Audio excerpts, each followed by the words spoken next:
What's up? You ready? We're good? Yep. What's up, guys? Hey, how we doing? Mike Baird here. I'm excited. You feeling it? Are you with me? I'm here. You're here. We're live. And another week of Real Estate Straight Talk.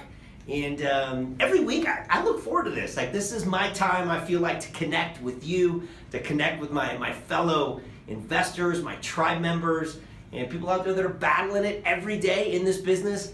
I love this business. Like, I'm super passionate about it. So again, if it's your first time, by the way, to Real Estate Straight Talk, we take about 15, 20 minutes every week to break down different real estate principles, things that are going on every day that I'm seeing, that I'm encountering, that I want to bring exactly to you to try to take your business to the next level. So again, Mike Baird here. Some of you guys know me through my Mike Baird Real Estate Facebook page, maybe through Twitter, at Flipman Mike. Definitely check me out on Twitter as well, or possibly from the TV show. A couple years ago, did a TV show called Flipman, and that went all over the world, and it was an awesome show to be a part of. And now I'm just putting these shows together every week to try to break down the real estate business and try to help you guys, whether you're buying and you're selling, whether you're renting, or whether you're, hey, I want to be a passive investor and I want to do more on the banking side, and you're actually a hard money lender. We talk a lot about that. So whatever your needs are, definitely we want to help any way that we can. Done about 1,500 deals. So, and we've got a lot of deals happening right now. Super, super hot market. We'll talk about that actually in some future episodes. But I'm really excited because today, all week, I'm thinking about, I'm interacting with students, I'm interacting in deals, we're doing stuff, and I get these ideas in my mind, and I have these experiences that I want to share one with you. So this past week, I was on the phone, I was doing a one-on-one with one of my students, and prior to that, he had commented to me that he was 100% committed to this real estate business, to his business. And I said to him, I says, hey, cool, like, you're 100% committed. Tell me what that looks like. What does that look like for you for being 100% committed? And he goes, you know what? I'm spending about an hour a day in my business. And I'm like, dude, like an hour a day and you're 100% committed. Like, can we, it wasn't congruent, right? You say, I'm 100% committed, but my actions are over here maybe not so congruent with 100% committed. But that got me thinking. It got me thinking from the standpoint of, Mike, and you're probably thinking this too, like if I only was in this business for 1 hour a day, what would I do? And you're also thinking to yourself, okay, what would I do, but what are the tools that I would actually use during that 1 hour? How would I operate? And when I first started this years ago, there were things that I would do where I'd come into my office and I'd kick my chair to the side and I'd sit down on my knees, and I'd be on my knees and I would not sit until I found a deal. And that added this higher level of intensity to my business. I'm not going to sit on a chair till I find a deal. That's 100% committed, right? And so what I've been thinking about this, and I've been rinsing through my mind over and over and over again. What would I do if I only had 1 hour? And so I asked this gentleman, I says, what are you doing? What are you doing in that 1 hour period? Like, what's happening in your business? And by the way, this isn't just one experience, but it happens over and over and over again with lots of students that I'm in contact with, lots of people that I'm working with in the marketplace. And the number one frustration or thing that they're telling me that they're doing has to do with this word right here, MLS. And I'm like, so what are you doing for the hour? He's like, well, getting up in the morning, and every day I'm jumping on the MLS. And I'm thinking to myself, wow, that is definitely not what I would be doing if I knew I was only going to spend 1 hour and be fully committed to my business, right? I did a post a couple of weeks ago, and the question was, those of my students and people that have been around me for a while know that I don't refer to the MLS as the multiple listing service. And I always tell people, you guys, it's just not what you think. It's not what you think in the MLS and what's there, especially in today's marketplace. And that's what I want to talk about today, is if I only had an hour, what would I do, and how does that relate to the MLS? I want to tell you about something, by the way. This right here is a little thing I just kind of put together. It's called the Ultimate Beginner's Blueprint. And by the way, if you stick around to the end of the video, I want to give you this right here so you can use it as your own personal roadmap, as your own map in terms of laying out your own real estate business. And I just walk it through exactly how I do my business, how I categorize my business, and how I move the whole thing forward, okay? So again, I'm gonna give you this right here, Ultimate Beginner's Blueprint at the end. So number one that happens here on the Ultimate Beginner's Blueprint is that I want to determine my market niche, okay? So I know I've used this word in the past before where I'm like niche, whatever. Determine your niche, right? And what I mean by that is like determine the area that you feel like you want to work in. And from previous, trainings, I've always said, hey, I want to be 20 to 30 minutes probably from where I live. I don't typically do stuff super way out of state. I like to be close where I can actually control the asset. I know what's going on in that asset. I drive by that. Maybe I grew up there. Maybe I have friends that live there. Whatever it is, I want to determine that niche. And we've talked about it before. I know we've talked about it before over and over again. The other thing, remember, from previous trainings, and check out those other videos, by the way, if you haven't checked them out before, but I always tell people, where do I want to be investing? What's that niche? And I want to be where the majority of transactional activity is taking place, right? And I always say, look, here's the bell curve, and we have these outliers here. I want to be right in the middle where the majority of transactional activity is taking place. Whatever town you're in, just go ahead and Google and just type in, average sale price, and then your town. Average home sale price, your town. Find out what that is, right? Right now I'm 272,000 in my marketplace. I don't know what yours is. Could be way higher than that, could be way lower than that, but I want to be where majority transactional activity is taking place. So that's number one, right? On this blueprint, number one, I want to determine the market niche. Now, here's where it gets good, okay? After I've done that, and I've said, okay, this is where I want to be. I'm comfortable working in this marketplace. It all comes down to deal flow. And how do I create maximum deal flow in the area that I'm going to work in, right? And what I want to do is I want to put myself in a position where I'm attracting deals. Deals are coming to me, or I'm actually using my time, maybe 30 minutes, an hour, 2 hours, whatever you feel like you want to dedicate to making sure that it's as effective as possible. So here's what's happening, right? Everyone says, oh, you know what? I'm watching the show, whatever. I'm going to be a real estate investor. So they wake up, they're in their PJs, and first thing in the morning, what do? They turn their computer on and they start looking on the MLS. Well, guess what? How many people do you think are doing that type of thing? How many people are waking up in the morning and going like, oh yeah, that's pretty easy. You know what I mean? I'm going to walk over, jump on my computer, and all of a sudden I'm going to find deals on the MLS. It's a lot. So a lot of people are doing that, right? Because it's easy. Yeah, if it's easy, a lot of people are doing it, and all of a sudden what are they doing? Oh, there's a new deal, right? There's a new deal, and what do they do? And maybe you've been in this situation where all of a sudden you're like, there's a new deal on the MLS, I'm gonna run over there, right? So you run over there, and then you talk to the agent or whatever, and what does the real estate agent tell you? They go, oh, well, here's the first thing is we've got 15 offers, we've got 30 showings, and yeah, you're welcome to submit an offer and see what happens, but we're well above ask price, they're all cash, and all of a sudden you're thinking to yourself, dude, like, I don't know I'm gonna get that deal. This is not gonna happen. So what do you do the next day? Well, you wake up in the morning, you're in your PJs, you jump on the MLS, right? Jump on the MLS, the multiple listing service. You jump on and you're like, oh yeah, like, and what happens? All of a sudden you're out there chasing another deal, and 15, 10 offers, whatever, you don't get that one, 15, 10 offers, you don't get that one, 15, 10 offers, and this goes on over and over and over and over again. And guess what? That is a horrible way to do this business when all you're doing is going around chasing deals that are on the MLS and getting outbid. And then a lot of times, I don't know if you're this way, but I know sometimes I'm this way where I'm looking at a deal and I know that there's other competitors. So what do? I start saying, oh, maybe I need to increase my offer a little bit. If I increase my offer a little bit, and then maybe I can like reduce some of my rehab costs, and then maybe I can sell it for a little more than I originally thought, and all of a sudden, these numbers that you were already running start to get tweaked and changed, and they all get like squeezed down a little bit, and all of a sudden this deal that you thought was gonna be good didn't end up really being that great of a deal, right? So what happens is this MLS thing is creating a lot of perfect information.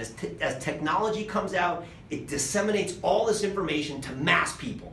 And what that does is it levels that playing field. It levels that opportunity for everyone to get involved and to actually maximize a deal and to find margin.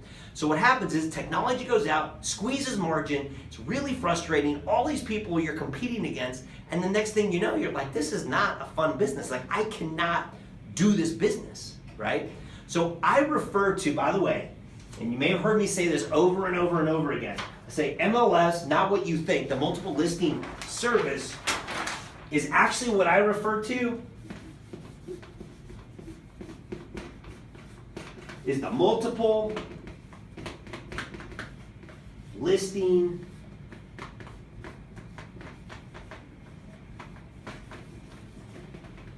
It's the multiple listing sickness. Because guess what? Everyone that's on the MLS trying to find deals, they're sick and tired of it. They're sick and tired of getting outbid.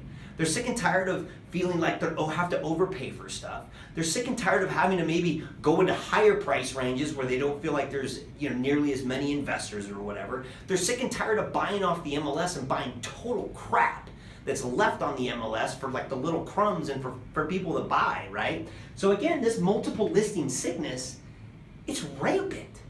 It's everywhere. And my goal right now, just a minute, we're gonna try to solve this sickness. I'm gonna give you the remedy to solve this sickness. And trust me, it's not what you think. It's not what you think in terms of solving the multiple listing sickness that's going on. Now let me just back up for a minute, okay? You're probably thinking to yourself, Mike, like you're hitting on the multiple listing sickness like pretty hard here, the multiple listing service. Let me tell you when it's good, okay?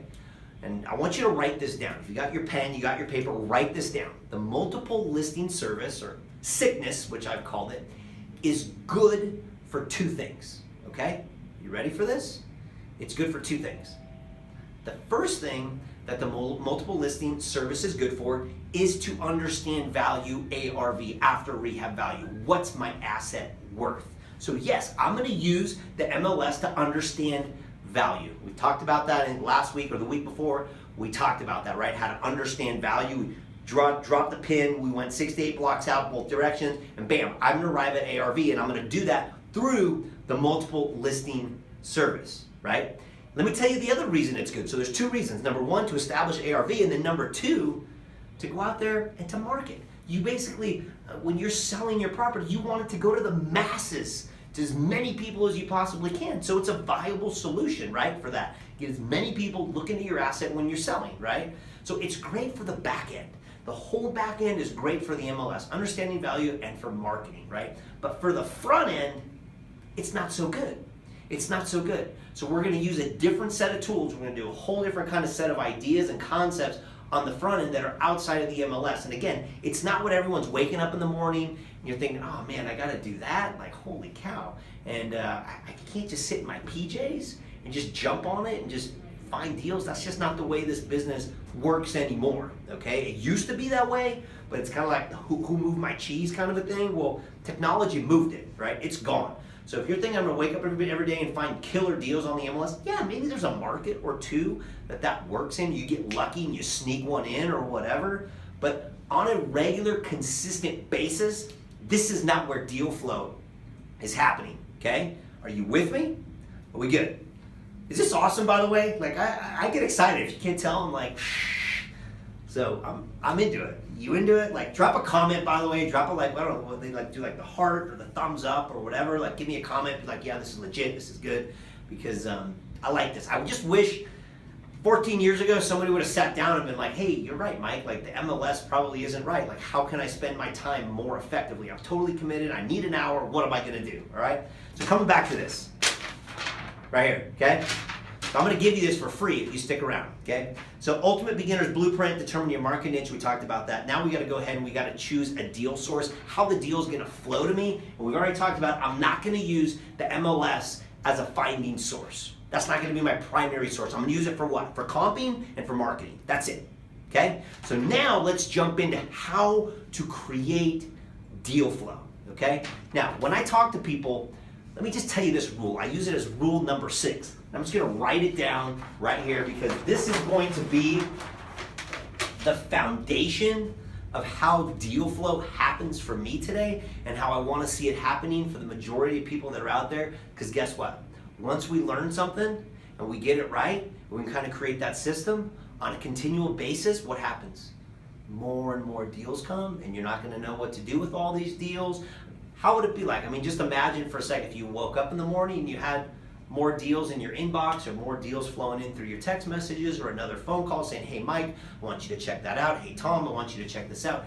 This is what I want for you, okay? So this is kind of how I've gone about it, and I think here's the mistake that people are doing. And so what I want you to do is think about this, okay? And I talk about this over and over again, but sometimes it just doesn't get inside. Now I'm hoping it just, I don't know, just like gets inside somehow, right? Just get inside this whole idea, okay?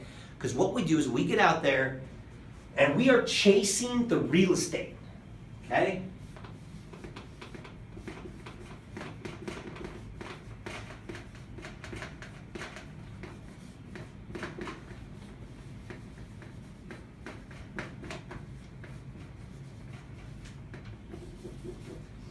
We're out there chasing the real estate. And what I want to have you do is to chase the relationships. I'm going to say it again. I want you to chase the relationships, not the real estate. Coming back to this previous example, check it out, see it on the MLS. What do? We get in our car, we drive over, chasing the real estate, right? Oh, there's 15 offers, not going to get. So what do? We go back to the email. Oh, here's another one. Oh, chasing the real estate, right? What I want to do is I want to chase the relationships that sit behind that real estate. Let me ask you something. If I'm a real estate agent and I happen to come across a distressed property and I'm out there, I'm marketing that property, do you think that's the only distressed property that real estate agent might come across? Let me ask you this. If I'm out there and I'm looking at a property and there happens to be another investor there and he's a flipper, do you think that's the only piece of real estate that gentleman or that woman might come across? Probably not. If I'm out there and I'm looking at a property and I talk to that seller and I learn a little bit about that seller, how they may have a family member, or maybe they not only have one or two or three, I don't know, maybe they have like 4 or 5 properties. Who knows what they're going through? But the whole point of this entire thing, and it's the basis of how deal finding really happens, is happening through relationships. And that's what I want you to chase. That's what I want you thinking about. I want you to think in your mind, okay, like, I want to chase the relationships, not the real estate. Okay, so the next logical question, you're like, cool, Mike, like I get it. Like, okay, like the MLS, totally bummed by that. I don't like it. I'm getting outbid on everything. My margins are going down. I don't want to be on the MLS. You tell me, cool, like chase the relationships, right? And so you're probably thinking to yourself, okay, like, how do I do that? And also you're thinking, well, what relationship do I want to chase? What do I want to go after? Who are the right people? And how do I want to do that? So let's talk about that right now. Let's come back to this original scenario. Let's say I do happen to see a property, right?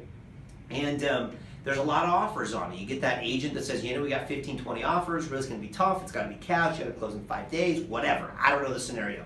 And let me have you write a couple of things down, okay? And I teach this over and over again, and I swear to you, if you had 1 hour a day and you were fully committed to this business, I would just be spewing this stuff out all day. All day, as many times as I can, right? I'd be talking to people, I'd be focused on the relationships, and here's what I would ask them. You got your pen and paper? Because this is simple stuff. Just embed this into your brain, like get it inside, okay? I'm infected with this stuff. I just love it, because guess what? It works. Like it works. Like I want to see people out there doing deals, right? So listen, like this is like, I'm not that smart. Like I'm not that smart, but I do know a couple of things, and this is just like one of them. Like if you just stick to it, like you're a baseball player, you got your own little swing. You're a wrestler, you got your own one little move. You know what I mean? Like it's like your one little move. Like this is one little move that works, right? So this is the question I ask.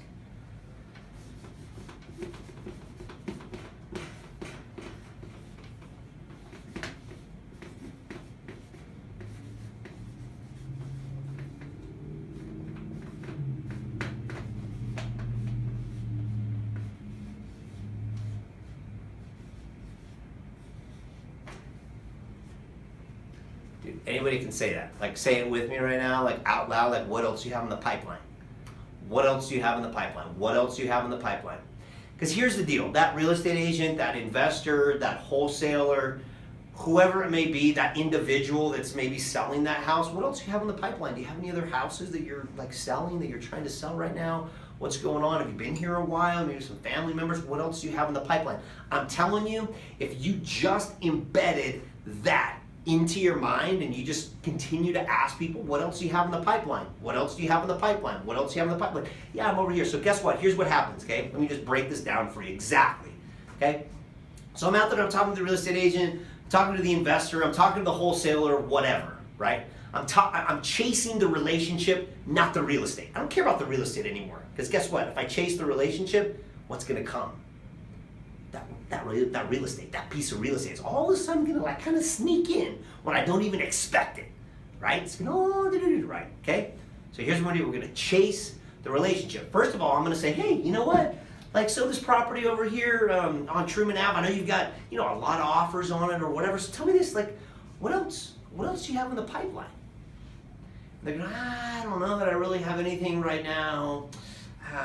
Well, you know what? I've got this one over on like Baird Avenue, and then here's what you're going to say, okay? And it's just a follow-up question, okay? Or a statement, really. So what else do you have in the pipeline? And it's followed up with this. Okay, so I want to write this down, okay?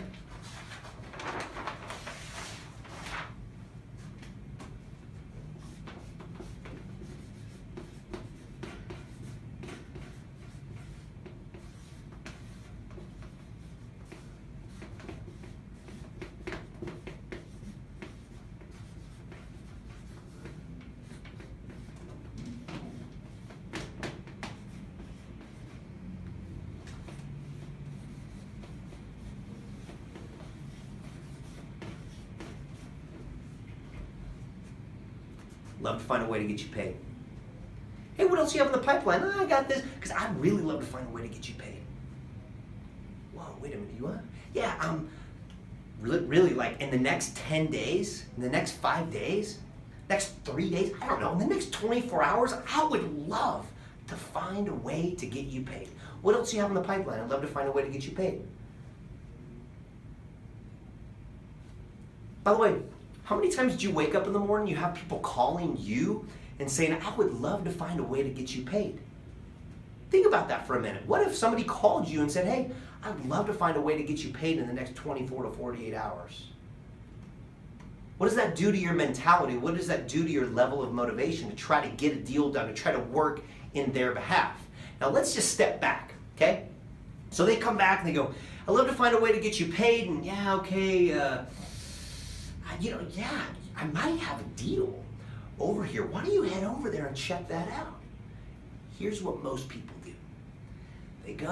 Before they go and look at the house, the other house that they suggested, they head back home, they jump on the MLS or whatever, they're back into their sickness mode, and they look at it and they go, there's no deal there. There's no deal there. So what did we do? All of a sudden, we switched right back into the sickness mode, and we started chasing the real estate, not the relationship. What I want to do is I want to head over to the house. Go see the crazy thing, right? Why? Because I want to validate the relationship. I want to validate that moment for that individual.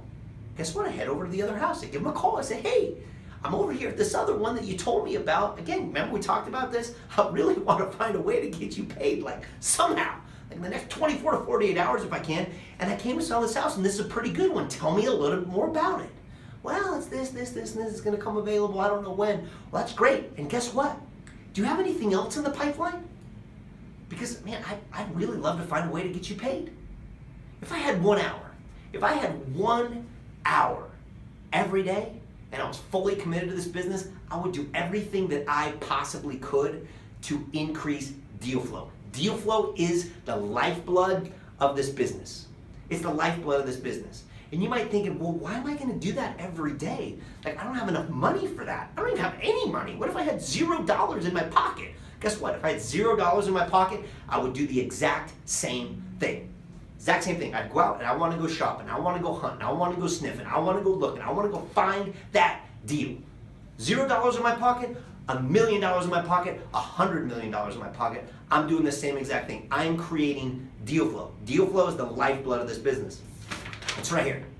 And I go through all the sources. Yeah, agents. Yeah, there's some direct mail that you could possibly do. There's some foreclosure stuff. There's some social media, and I can talk about how to do that. Wholesaling, investors, bird dogs. But this is what I would do. I would focus on every single one of these suggestions right here has who? Has what? People behind it, relationships behind it. So what am I gonna do is I am gonna focus on that relationship. I wanna make sure that I'm that first call, that real estate agent, hey Mike, how you doing? Guess what? That deal that you looked at originally, how it had like 15 offers on it, we were well over ask price. What can you give me for it? Because we really need to close this. The other deal fell through. We need to close this in the next 24 to 48 hours. Fantastic. Guess what? Again, like I said before, I'd love to find a way to get you paid, and I want to get this deal done for you. Let's see what we can make happen. That happens over and over and over again, because guess what? When people are in these multiple offer type situations, everyone is emotional. They're emotional. They're overpaying. They just want to put it under contract just to get it under contract, and then they tend to back out, and they have contractors. They didn't see stuff or whatever. But if I've focused on the relationship, boom, boom, deals start to happen. Imagine you for a minute doing this exact thing to 2, 3, 4, 5 real estate investors, to 3, 4, 5 other wholesalers, 3, 4, 5 other real estate agents, to 3, 4, 5 other homeowners that are out there, homeowners that maybe have a distressed property, right? One of the things on here is bird dogs, and that's the other thing that I would do if I was, while I'm out there asking, hey, I'd love to find a way to get you paid, what else do you have in the pipeline? I would bird dog, and I would either hire bird dogs, or me, myself, if I was just starting out, and I did not have a single dime to my pocket, I would drive around, I'd look for vacant, abandoned homes, I'd knock on the doors, I'd knock on the neighbors' doors, and I would say, what's the situation here? I'd love to find a way to get you paid. Because people perform when all of a sudden they're motivated. They know that there's an opportunity for them to make some money. So again, hopefully this wasn't too much content for you. I just wanted to sprinkle a little bit on you. If you have additional questions on this, definitely leave me some comments. I'd love to get your feedback, because I did this the other day. I hit that post and I was like, what does the MLS stand for? And I was waiting for somebody to come back and give me the answer. And it's the multiple listing sickness. I don't use the MLS to find deals. I use it to what? Market, understand value, and then how do I find them? We're chasing the relationship. So again, build those relationships, build that Rolodex, and your business will grow. It definitely will. So if you got 1 hour, you're fully committed, that's what you want to do. If I had to turn back the clock, that's what I would be doing now, and I invite you to do the same. So definitely hope you guys have enjoyed this. Next week, again, we're going to break down another session of Real Estate Straight Talk. Leave me the message, leave me the comments, and also share this video. If you got other people, you got family, friends, whatever, share this video with people, because I want to help as many people as I possibly can. My brothers and I, we always joke around. There's a lot of talk out there. It's kind of side-to-side talk. I'm going to give it to you straight in terms of what's happening in this marketplace every week, the best that I can, and answer your questions. So definitely click on any links below if you want additional training. There's some other stuff, some techniques, some secrets, some stuff that I'm also doing in today's market. I have a webinar that's available that talks a little bit more about how to do real estate without using your own money and without getting your hands dirty. So definitely check that out. And obviously click on the link right here and you can see this entire breakdown of the way I run my business, because it's a little bit different than I think what most people are thinking about, most people believe is doing real estate. And so anyways, hope to see you on the other side. It's been a great day, and we'll talk to you soon. See ya.